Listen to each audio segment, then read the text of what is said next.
Bardi Abu Bekr Siddiq radıyallahu anh'ın öyüne hayatına Umme Ruman maşgalası çıktı. Ey Umme Ruman, boşluk Allah'ın hayru rahmeti size olsun neydi? Ay näme haber? Onna Peygamberimiz aleyhissalatu vesselam meni kudaçlığa verdi sizin öyünüze. Kıydınız Bibi Ayşe'm kudaçlığına geldim men neydi? Umme Ruman katı beğenip hoş olup dur hazır deydi. Adamım Abu Bekr Siddiq gelsin, hazır oleştin, ol nagat beğenir bana deydi. Onun için Abu Bekr Siddiq radıyallahu anh kafadan geldi diye. Yankı kavle denana aytti. Ey Abu Bekr deydi, boşluk deydi. Allah'ın hayru rahmeti size nazil oldu deydi. Peygamber sen kıydına kudaçlığa iyi verdi deydi.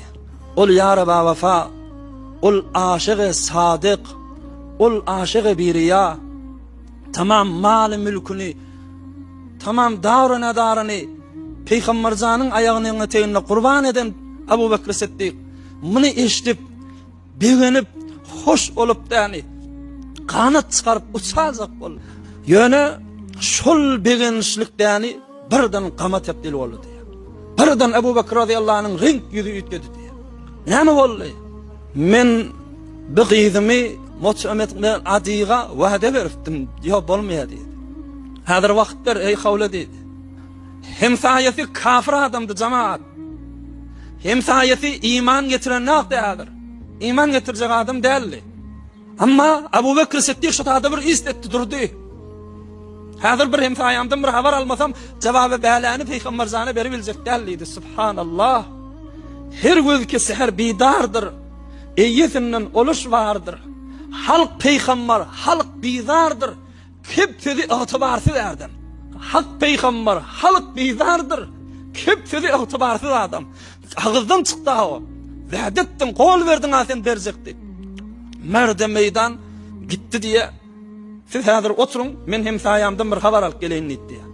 Amma Huday Taala'nın hastası istegi başladı cemaat. Abu Bekr Siddiq radıyallahu anh yörtüp bardı, komşusunun öyüne, oham aytti, ma taqulu fi emri hadihil jariya, ey komşu mut'am dedi, men qıydımy aljak dip söz aytdım, şol sözüňde barmyň, duýma hazır dedi. Adam fi keplemäke ayal kepledi diye. Biz yani sen qıydyňy oğlumuzu alsak, korkýar, oğlumuzu da özüňizden ýana çykyp, öz dininize salaryňyzmy kadip korkýar, şu derekli qıydyň alyp biljek däl diye. Abu Bekr Siddiq radıyallahu anh bolýar onu diýip, içinden nice hisseler Allah'ın hikmetine, işine beğenip hoş bolup öwürlük geldi diye öýüne.